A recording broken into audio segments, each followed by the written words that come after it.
Hello friends, क्या आपने कभी सोचा है कि हमारी दुनिया जिसमें हम रहते हैं कितनी खूबसूरत और हसीन है, जिसमें हम इतने सालों से रह रहे हैं, इसकी शुरुआत कैसे हुई? मगर किसी को क्या पता। सब इस दुनिया में रोज की तरह बिजी रह रहे हैं। इस ब्रह्मांड में इतने सारे एस्ट्रॉयड आकर टकराए, समुद्र बना, जमीन बनी, चांद और सूरज बने। आपको ये सवाल सोचने पर मजबूर कर देगा कि इसकी शुरुआत कहाँ से हुई। अगर आप इन सारे सवालों के जवाब जानना चाहते हैं तो इस वीडियो में लास्ट तक बने रहें। इस कड़ी में आज हम इन सब के बारे में जानने वाले हैं।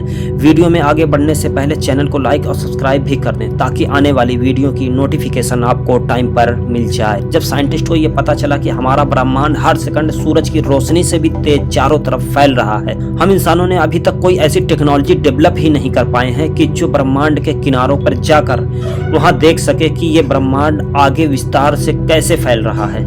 बट अब इसके बारे में जानने के लिए हमें समय को थोड़ा पीछे करना होगा। चलिए थोड़ा पीछे चलते हैं। अब ये क्या, यहाँ तो आदि मानव जैसे लोग रह रहे हैं और इन्हें आग भी जलाना नहीं आता है, तो ये लोग कैसे अस्तित्व में आए? ऐसे बात नहीं बनेगी। और पीछे चलते हैं, कुछ ज्यादा ही पीछे चलते हैं।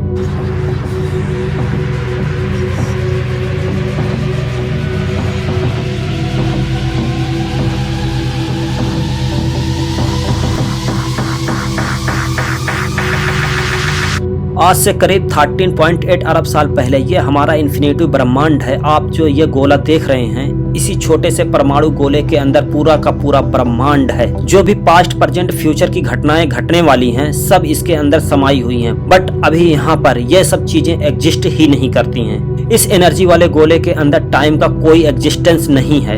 यहाँ टाइम मैटर ही नहीं करता है। इसी मिस्टीरियस गोले की वजह से ये दुनिया जिसको हम जानते हैं, इसकी शुरुआत होने वाली है। एक आइटम के साइज से भी छोटा पार्टिकल्स अचानक अपने एग्जिस्टेंस में आता है, वाइब्रेशन होता है और फिर बूम।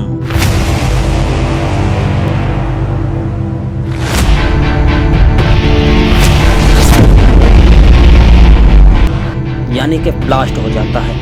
एक सेकंड के करोड़वें हिस्से में ये सारे पार्टिकल फट कर बिखर जाते हैं और इसी को हम कहते हैं द बिग बैंग। अब इस वीडियो में आपको जो बिखरते और फैलते पार्टिकल्स नजर आ रहे हैं, ये सब एनर्जी के फॉर्म में बाहर आ रहे हैं। ये बहुत गर्म हैं और ये जब बाहर आए तो बहुत दूर तक फैल गए और फिर इसी तरह से स्पेस और टाइम एग्जिस्टेंस में आता है। यह एनर्जी कई करोड़ सालों तक बाहर निकल कर दूर तक फैलती रही और फिर धीरे धीरे ठंडी हो गई। इसके बाद मैटर का फॉर्मेशन हुआ, फिर बहुत सारे सब एटॉमिक पार्टिकल्स बनने शुरू हो गए। फॉक्स, इलेक्ट्रॉन, न्यूट्रॉन, प्रोटॉन जैसी चीजें एग्जिस्टेंस में आई। एक तरह से देखा जाए तो इस एनर्जी से दो तरह की चीज बनी। एक तो वह पार्टिकल जिससे हम सब और ये दुनिया बनी, और दूसरा एंटी मैटर जो मैटर का अपोजिट होता है। क्योंकि मैटर और एंटी मैटर आपस में जब मिलते हैं तो एक दूसरे को खा जाते हैं, यानी खत्म कर देते हैं। ये करोड़ों सालों तक आपस में मिलकर रिएक्शन करते रहे और एक दूसरे को खत्म करते रहे। बट लकीली एक मैटर का गोला बच जाता है जिसे खत्म करने वाला कोई नहीं था। एक वाइब्रेशन से उसका विस्फोट हो जाता है जो ह्यूमन को और इस दुनिया को एग्जिस्टेंस में लाने के लिए बहुत लकी था। बिकॉज इसी गोले से अब पूरी दुनिया बनने वाली है। बस इसी एक छोटे से मैटर के गोले से हमारे तारों और ग्रहों वाला ब्रह्मांड एग्जिस्टेंस में आया। शुरुआत में बिग बैंग के चलते ये ब्रह्मांड अस्तित्व में आता है और फिर मैटर के गोले के इस विस्फोट के चलते उसके अंदर की चीजें बाहर आईं। उसके बाद इसके धूल भरे पार्टिकल्स भी दूर तक बिखर जाते हैं जो बहुत गर्म थे, फिर धीरे धीरे ठंडे होने लगे। उसके बाद इसमें एक फोर्स काम करने लगी जिससे सारे पार्टिकल्स एक दूसरे से जुड़ने लगे। इसी को हम लास्ट में ग्रेविटी कहते हैं। शुरुआत में ग्रेविटी की वजह से हाइड्रोजन के पार्टिकल्स एक दूसरे हाइड्रोजन से जुड़कर वहां के टेम्परेचर को लाखों डिग्री तक पहुंचा देते थे। ऐसे ही जब इनका टेम्परेचर करोड़ों डिग्री तक पहुंच जाता है तो वहां पर एक न्यूक्लियर फ्यूजन रिएक्शन होने लगता है जो बहुत ज्यादा एनर्जी प्रोड्यूस करता है, जिससे कि इस ब्रह्मांड का पहला तारा एग्जिस्टेंस में आता है।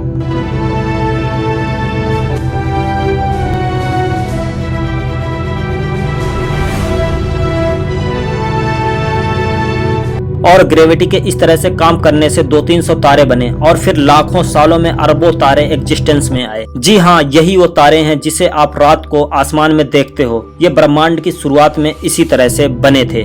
ये तारे ग्रेविटी की प्रोसेस के चलते आपस में श्रिंक होकर जुड़कर एक समूह बनाने लगे और आपस में एक साथ रहने लगे। फिर ये कुछ इस तरह से नजर आने लगे।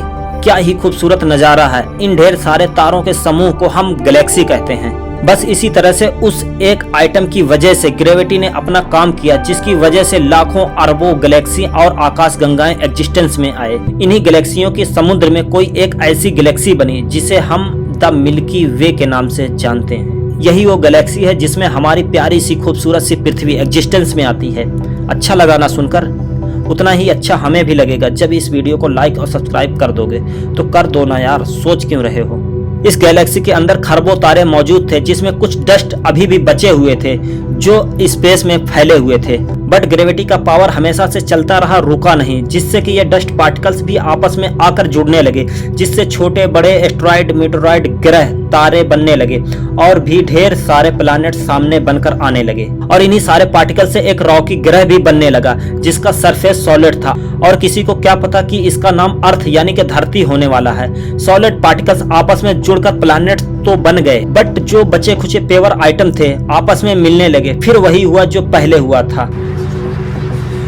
बस सेम इसी प्रोसेस की तरह कुछ बचे हुए हाइड्रोजन आइटम आपस में श्रिंक होकर जुड़ने लगे, जिसका टेम्परेचर बहुत ज्यादा था। फिर से न्यूक्लियर फ्यूजन की शुरुआत हो गई और फिर एक नया तारा बना जिसे हम सूरज कहते हैं। जब ये सूरज बना तो ये एक बहुत तेज सोलर विंड को इरप्ट किया, जिससे इसके आसपास के जितने डस्ट पार्टिकल, एस्ट्रॉइड, मीटरॉइड थे सब बाहर चले गए। और जो बहुत वजन वाले तारे थे वही 8 ग्रह बच गए, जिन्हें आप इस वीडियो में देख सकते हैं। फिर सौर मंडल वैसा दिखने लगा जैसा अभी दिखता है। ये 8 ग्रह कौन कौन से थे? सोलर सिस्टम के बाहरी तरफ गैस वाले प्लैनेट जैसे जुपिटर, सैटर्न, यूरेनस और नेपच्यून, और सोलर सिस्टम के अंदर की तरफ रॉकी प्लैनेट्स का जन्म हो गया, जिसे ठोस यानी कि जमीन वाले प्लैनेट्स कहते हैं, जैसे मरकरी, वीनस, मार्स और आखिर में हमारी प्यारी खूबसूरत सी पृथ्वी। यही वह धरती है जिसके एक जगह से बैठकर आप हमारी इस वीडियो को देख रहे हो। आपके जन्म से पहले इतना कुछ ब्रह्मांड में घट चुका है और हमें अंदाजा भी नहीं है। बिग बैंग से जन्मा वह मैटर और उन मैटर से जन्मा ये तारा, और इन तारों के बाद ग्रहों की उत्पत्ति और इस ग्रह से जन्मे हम सब। यह थी हमारी कहानी। वीडियो कैसी लगी कमेंट में जरूर बताएं। ऐसे ही नॉलेजेबल वीडियो पाने के लिए चैनल को लाइक और सब्सक्राइब जरूर करें। तब तक के लिए शुक्रिया। Take care and all the best.